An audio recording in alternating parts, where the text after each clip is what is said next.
जर तुम्ही विचारता आत्महत्येचं कारण, लग्न हा सगळ्यात मोठा त्यांच्या लग्न होत नाही, हो बेरोजगारी वाढलेली आहे. बरोबर. म्हणजे एकदा आपली जर आयुष्याची इती कर्तव्य तर आपल्याला वाटलं अरे आपण आता कमवलंय, आता बास झालं. हे बास म्हणणं होत नाही लोकांचं. म्हणून मी वाक्य सांगत असतो, आमच्या तरुणांनी कोणाचाही समर्थक किंवा विरोधक होण्याआधी अभ्यासक आणि चिकित्सक झालं पाहिजे. की तुम्हाला जर लग्न करायचं असेल तर ज्या ठिकाणी ज्या घरामध्ये पोरीला द्यायची त्या घरातल्यांची कर्म पहा, ते कुळ पहा. त्या पोराची जन्मकुंडली पाहण्यापेक्षा त्याची आरोग्य कुंडली, त्याची उत्पन्न कुंडली, त्याची संगती कुंडली, ह्या कुंडल्या पहा. म्हणतात की जीवनामध्ये किती प्रसंग आले, किती काठिण्य आलं, किती जग इकडचं तिकडं झालं, किती प्रतिकूल परिस्थिती आली तरी आपण आत्महत्या करू नये. कारण ज्यावेळेस तुम्ही आत्महत्या करताना तुमच्या आईवडिलांची भूमिका काय असते, तुमच्या परिवाराला परिणाम काय होईल, समाजावरती काय परिणाम होईल याचा विचार.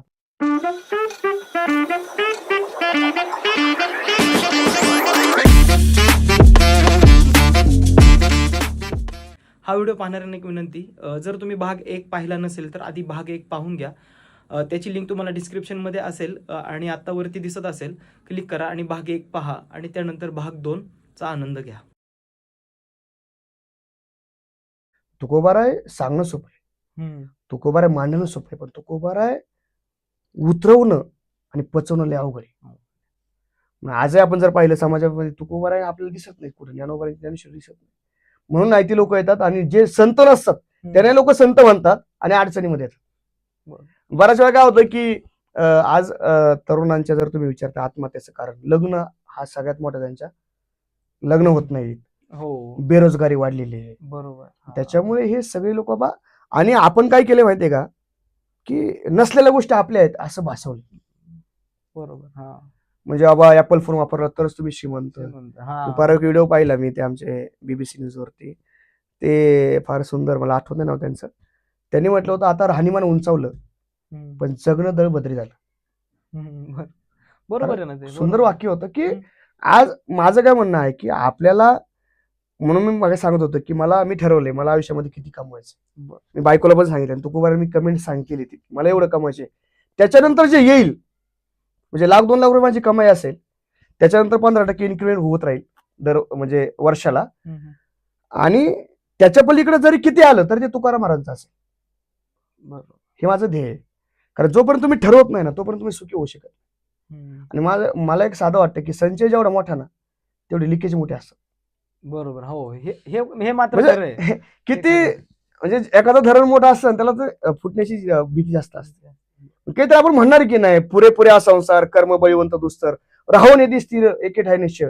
तुकोबारा म्हणतात प्रपंच वसरो चित्त तुझे पायी मोरो. प्रपंच मध्ये पूर आला पाहिजे पण तो पूर वसरला पण पाहिजे ना. काही लोक गटा नाही खातात ते त्यांना कळत नाही. प्रपंच नाहीसाव असं कधी कोणी म्हटलेलं नाही. प्रपंच ओसरो म्हणजे एकदा आपली जर आयुष्याची इती कर्तव्य तर आपल्याला वाटलं अरे आपण आता कमवलंय, आता बास झालं. हे बास म्हणणं होत नाही लोकांचं. हो, त्याच्यामुळे अजून पाहिजे अजून पाहिजे म्हणजे एवढं काय आमिषाचे मिशे गळगिळी मासा त्याला वाटतं नाही का अरे ते फारच सुंदर, पण त्याचा स्वतःचा घसा फाटतो. कारण हे आपण ह्या ज्या काही गोष्टी आहेत या संदर्भाने मला वाटलं की आपण तुकाराम महाराज आणि शिवाजी महाराजांचा विचार घराघरात पोहोचवला पाहिजे. कारण छत्रपती शिवाजी महाराज पण अगदी 1675 ते 1645 ते 1674 29 वर्षे साधले. रयते स्फोटास लावणे हे मुख्य सूत्र आहे. तुकाराम महाराजांचं नेतृत्व कसं असावं, बरोबर नाही? कारण ज्याचं नेतृत्व चांगलंय तो समाज कायम, नेतृत्व नीतिमान असेल तर समाजही नीतिमान म्हणतो. तुकोबारा म्हणतात जयश्री कारभार बुद्धी सारतायाची वर्ते तैसे वर्ते जन बहुता गुण एकाचा. ज्याच्या डोक्यावरती कारभार आहे त्याची बुद्धी विवेकी पाहिजे, सार असली पाहिजे. कारण तो ज्या मार्गावरती जातो त्या मार्गाने समाज येत असतो, समाजा बाळबोत असतो. मग तो कारभार कुटुंबाचा असू दे, समाजाचा असू दे की राष्ट्राचा असू दे, बरोबर, नेतृत्व फार महत्वाचं आहे. आज जर आपण पाहिलं अरे लोक 5,000 घेतात, 10,000 रुपये घेतात. कशाचे? वोट करायचे. अरे वोटला जर पैसे घेतले आपली वोट कशी काय राहणार आहे? आपली वोट नाही राहू शकत ना, नाही राहू शकत. मग मी माझ्या डोक्यामध्ये मी चिकित्सक आहे. तुकोबारा म्हणले निवडी वेगळे शिरा आणि पाणी, राजहंस दोन्ही वेगळे आले, आपण चिकित्सा केली पाहिजे. म्हणून मी वाक्य सांगत असतो, आमच्या तरुणांनी कोणाचाही समर्थक किंवा विरोधक होण्याआधी अभ्यासक आणि चिकित्सक झालं पाहिजे. बरोबर, तर त्याला कळेल आपलं नेतृत्व ते बरोबर आहे की नाही. अरे 5,000 रुपये जर घेतले, 365 दिवस असतात एका वर्षाचे, 365 गुणिले 5 वर्ष 1825 दिवस होतं. हा तर मला सांगा कॅल्क्युलेशन 5,000 भागिले 1825 दिवस, 5,000 रुपये भागिले 1825 दिवस 5 वर्षाचे, ₹2.74 एका दिवसाची किंमत. चहा तरी भेटतो का हो? नाही चहा पण मिळत नाही आता. मिळत एवढ्या म्हणजे कमी ₹2.75 आपण स्वतःला विकतोय. भेटतोय, हो 10,000 रुपये घेतले तर ₹5.5 किंमत. बरं 10,000च्या पुढे काय कोण देत नाही अजून. देत नाही. हो. मी मग आता गेली 12 वर्ष आली मतदान करतोय, पण अजून कधी कोणाचा रुपया नाही घेतला. बरोबर. पण ज्या दिवशी माणूस जीवाभावाचा की जीवाचा भाव करणारा निवडलाय हे जेव्हा समाजाला कळेल ना. आता माझा मित्र मला महाराज पैसे वाटल्याशिवाय निवडून येत नाही. मग काय करणार मला? बरं त्याने पैसे जर 5 कोटी खर्च केला तर तो 6 कोटी कमवणार असला. हो ते तर अर्थातच मग ज्यांनी पैसे घेतले त्यांना विकासाच्या मुद्द्यावर बोलण्याचा नैतिक अधिकार नाहीच आहे. नाही. त्यांनी कमवून बसलेले आहेत. बरोबर. म्हणून आपण एकही रुपया न घेता ज्या दिवशी मतदान करू त्या दिवशी आपल्याला विकासाच्या मुद्द्यावरती बोलण्याचा अधिकार. आणि राजकारणाचा संबंध तुमच्या आमच्याशी आहेच. हो हो हो. राजसत्ता 1 नंबरला असते, लक्षात घ्या. कारण ती जोपर्यंत आदेश देत नाही तोपर्यंत काही खाली हालत नाही. म्हणून राजकारण 1 नंबरला असते. म्हणून राजकारण चांगलं झालं पाहिजे. तुकाराम महाराज म्हटले, वाट दावी त्याच्या पुण्य नाही पार, होते उपकार आगणित. वाट जो दाखवतो ना त्याच्या मागे आपण जाऊ, वाट लावणाऱ्याच्या मागे आपण जाऊ नये. कारण वाट दावी त्याशी न लगे रुसावे, आतिथ्य जीवे नाश पावे.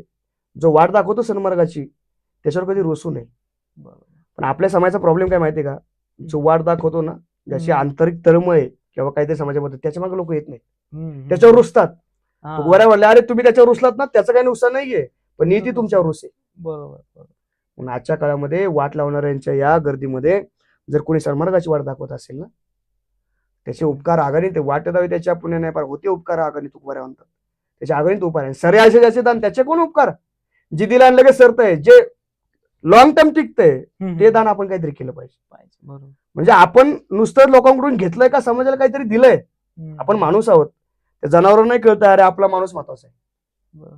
ते माकड पडतं, तुम्ही पाहिला असेल व्हिडिओ, की ते माकड काय करतं, वर उचलतं ते दुसऱ्या माकडाला. त्याला कळतंय माकडाला आपला माणूस महत्वाचा आहे. बरोबर. म्हणजे आपल्या कधी कळायचं आपण माणूस आहोत.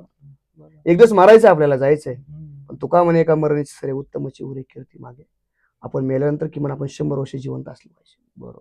हा वारसा आहे. ज्ञानोबा तुकोबारायांचा, शिवाजी महाराजांचा, महापुरुषांचा वारसा आहे आपला.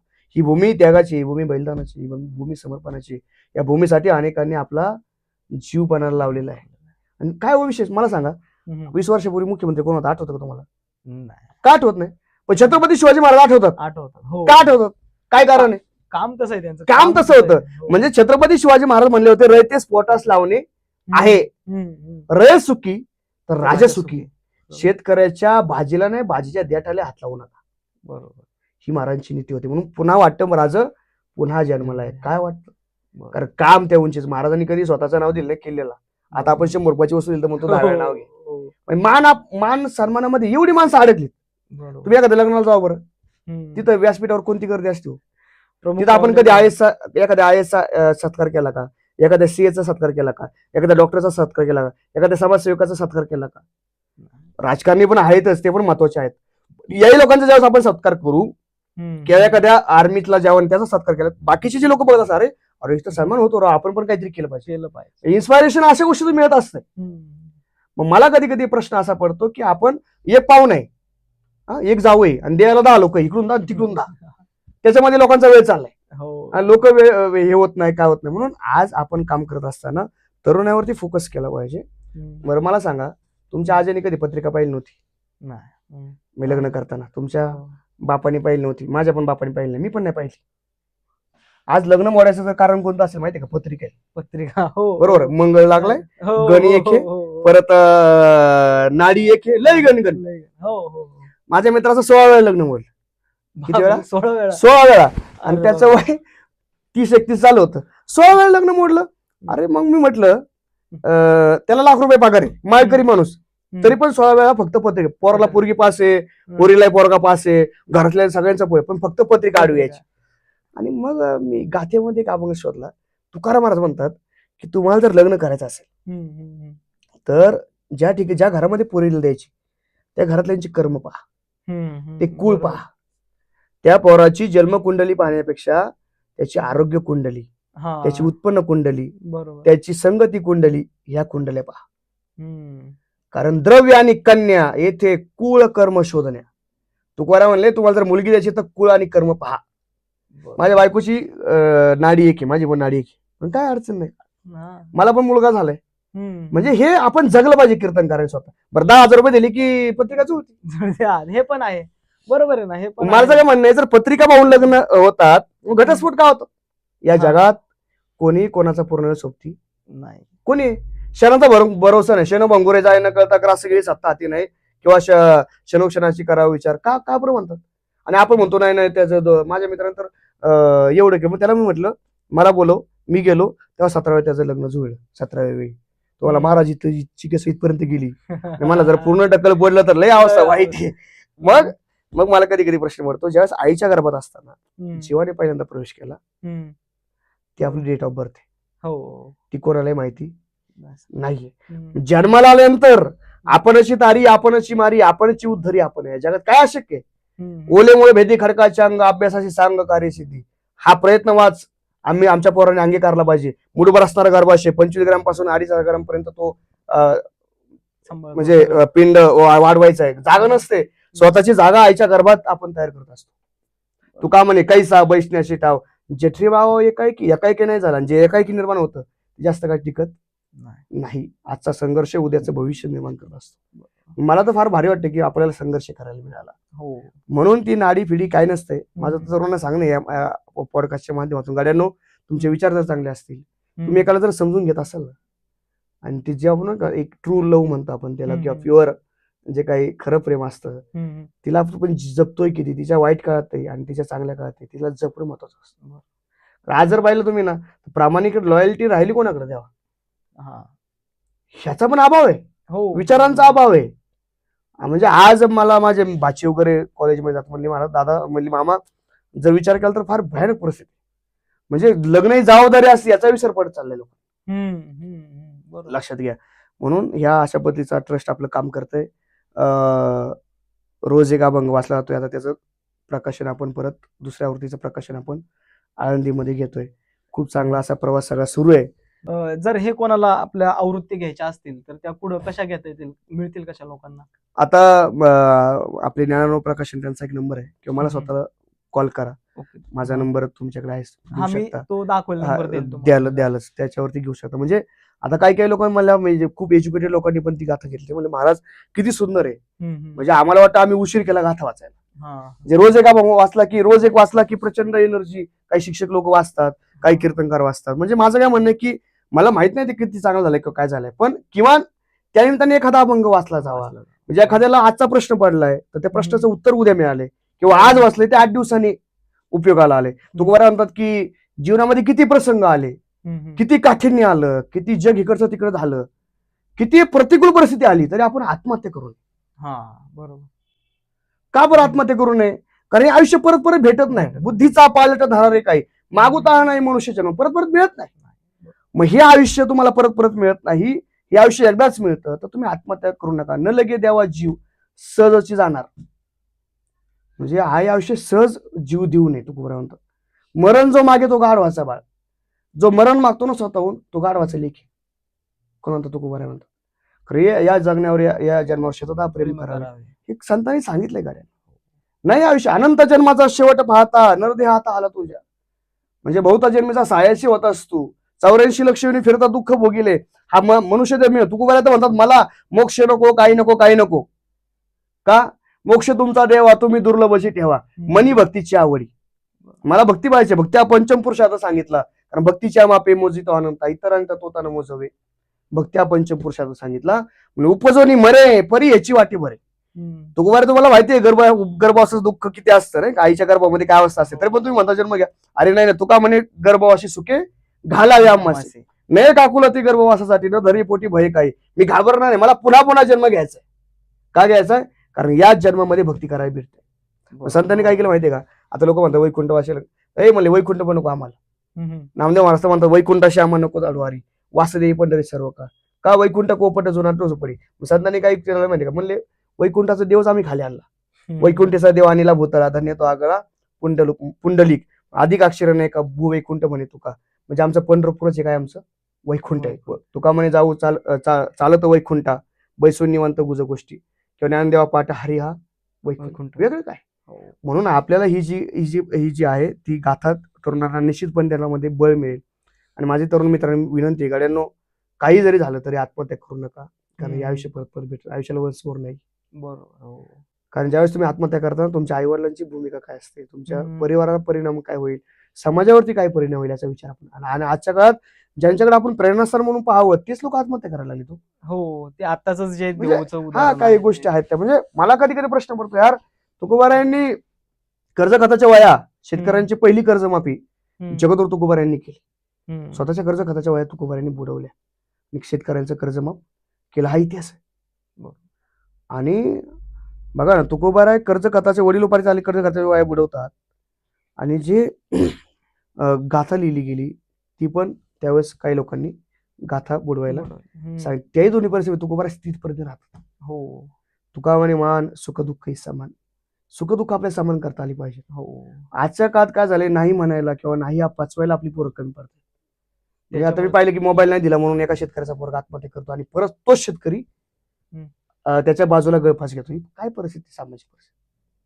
म्हणजे पूर्वीचा काळ होता की आम्हाला काहीच भेटत नव्हतं, आणि आता सगळं भेटूनही तुम्ही जर तक्रारी करत असाल. आणि आयुष्याबद्दल तुम्हाला सांगतो गणेशजी, परमार्थ तुकोबारा आम्हाला काय शिकवतात, तुमच्या आयुष्यातल्या तक्रारी कमी झाल्या पाहिजे. बरोबर.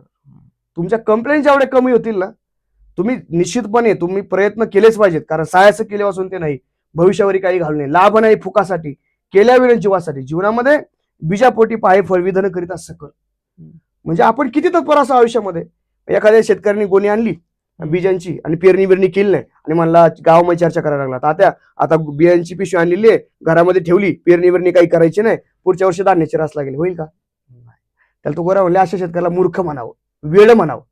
तया मूर्ख म्हणावे वेळे, कष्ट करावे लागतील तुम्हाला, कष्टाला पर्याय नाही हे संतांनी पण सांगितलं. कामामध्ये काम, काही म्हणा राम राम, जाईल हा भवश्रम सुख होईल दुःखाचे. म्हणजे आमचा पांडुरंग काय करतो, तो नाही म्हणत सावतोबा तुम्ही बांधावर बसा आणि मी खुरपणी करतो, असं नाही म्हणत.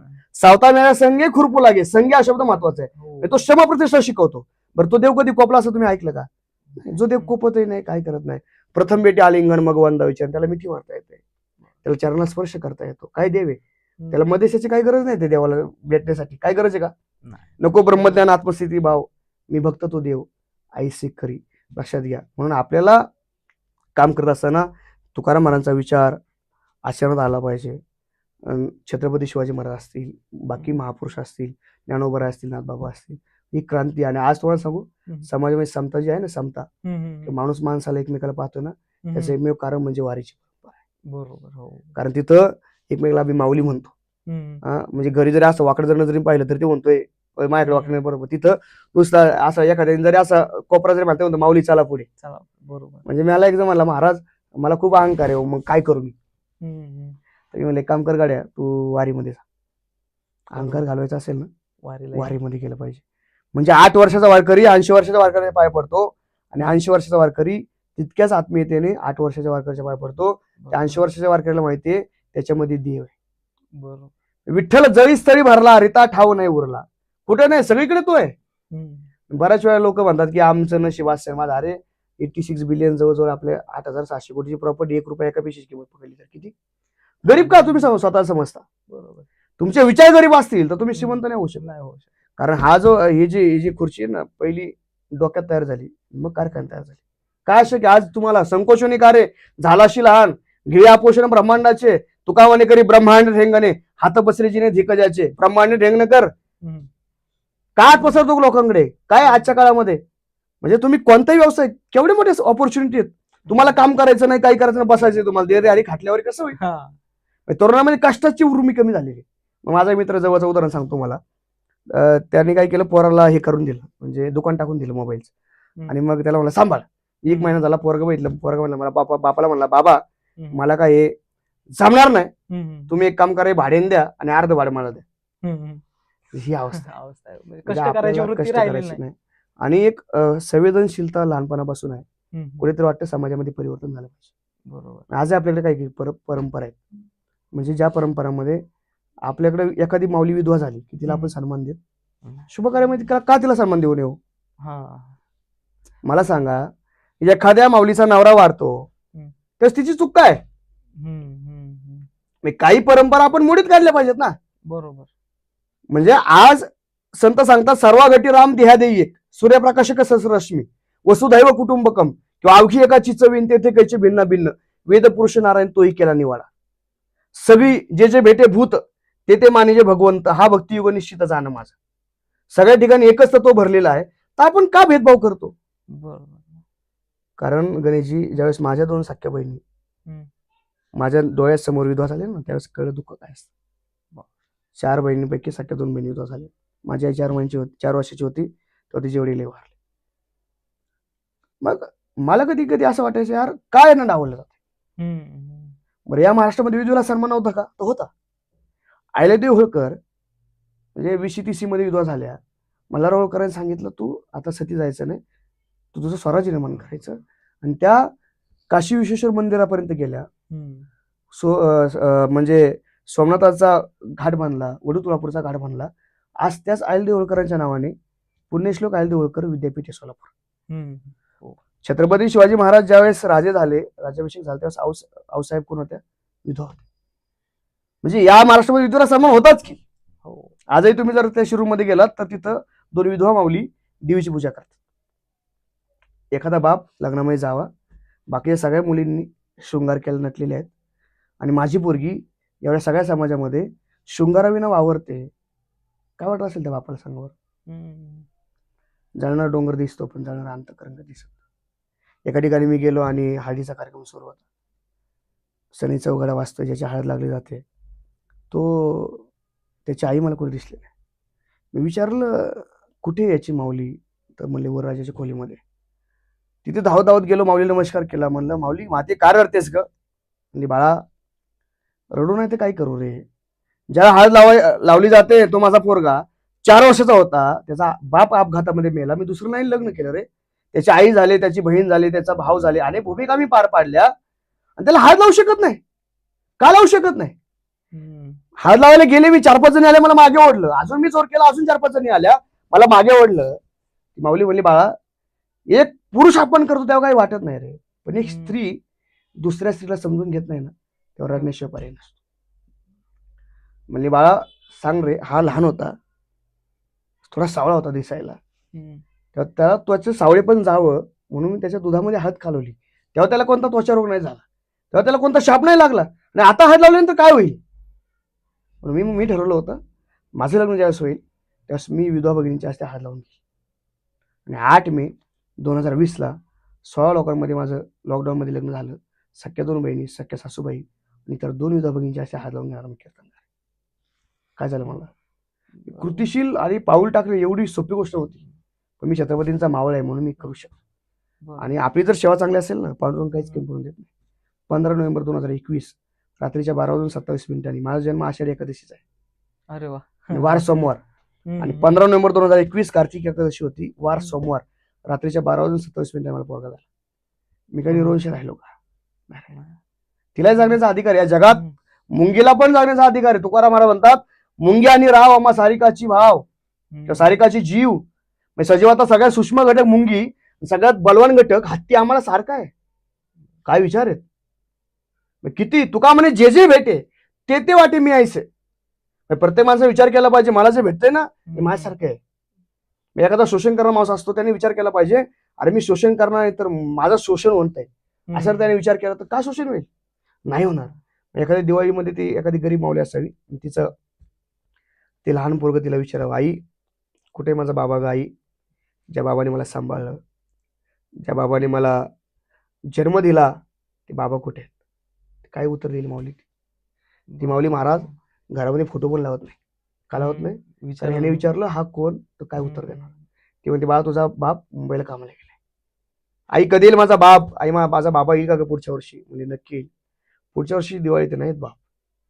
3ऱ्या वर्षी दिवाळी येते, तो विचारतो आई या वर्षी तरी माझा बाबा येईल का.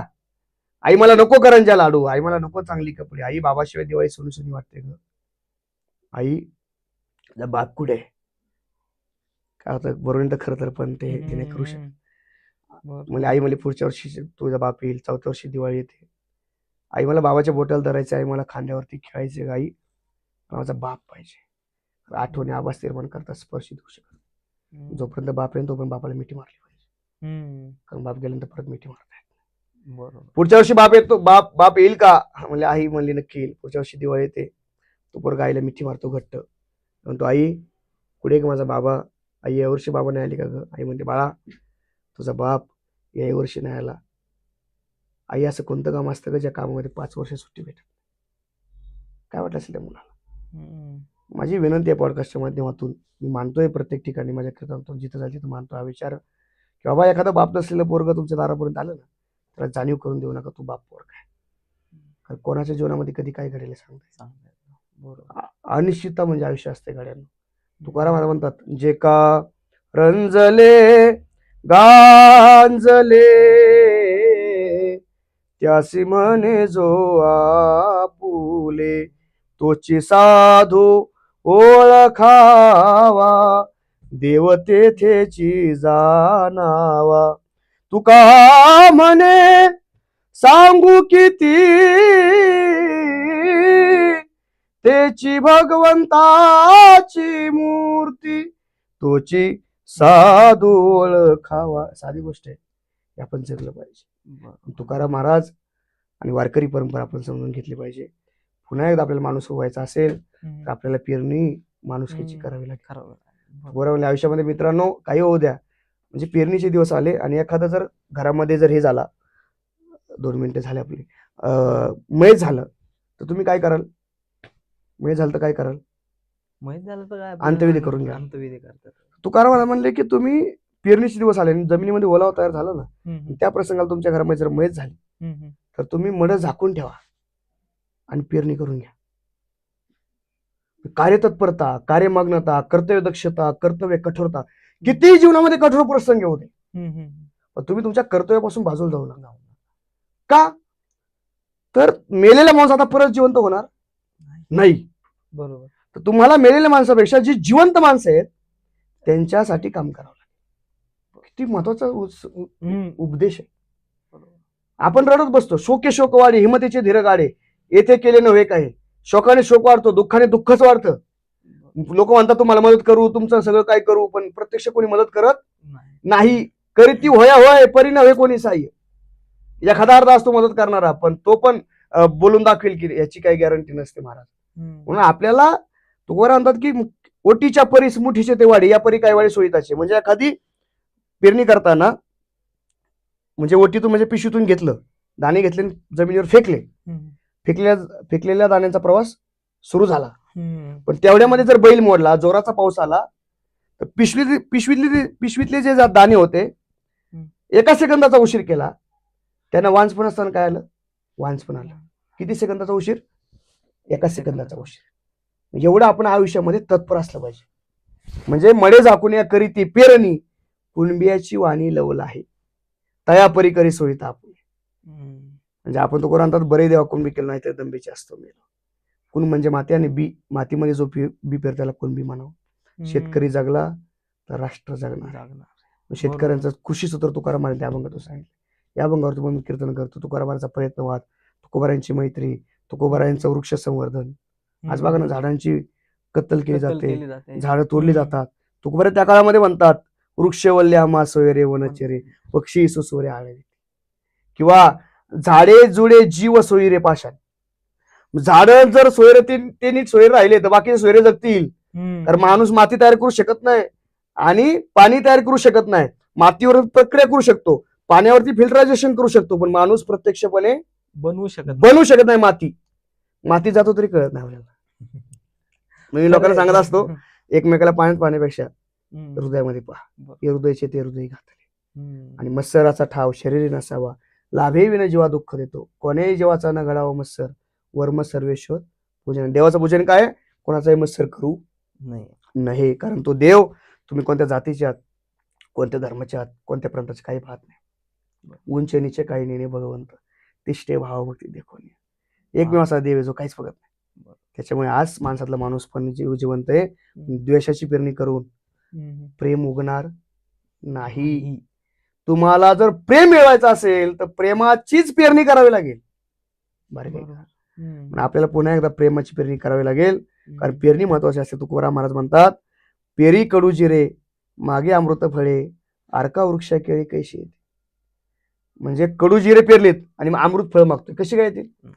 रुईच्या झाडाला केळी येत, साधा सिद्धांत आहे, काय फार पुस्तक वाचावे लागत नाही, फार काय विद्यापीठामध्ये अभ्यास करावा लागत नाही, जे पेरणार तेच उगवतं, हा सृष्टीचा नियम आहे. एवढं जरी आम्ही सांभाळलं तरी जीवनामध्ये काही जास्त लागत नाही. म्हणून आपण पेरणी करत राहू. पेरणी महत्वाची असते, मग ती विचारांची असो की बियांची असो, पेरणी महत्वाची. मग काय पेरावं हे आपण ठरवलंच पाहिजे. आणि आपल्या तरुण पोरांनी, मित्रांनी, माझं एक पुन्हा एकदा त्यांना सांगणे, गड्यांनो, तुमचं जीवन तुम्हीच घडवणार आहात, तुम्हीच बिघडवणार आहात.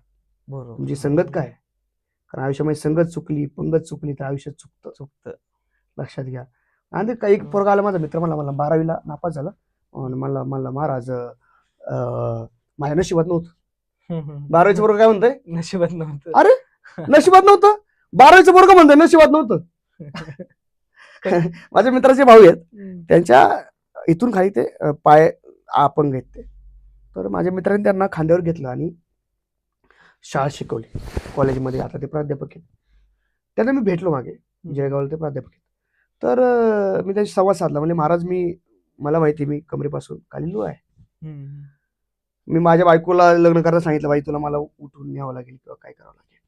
पण आज तोच माणूस एका लॉच्या विद्यार्थ्यांना शिकवतो. ते विद्यार्थी एवढा विद्यार्थी प्रशिक्षित की ते विद्यार्थी त्यांना कडेवर घेतात आणि ते खुर्चीवर जाऊन ठेवतात.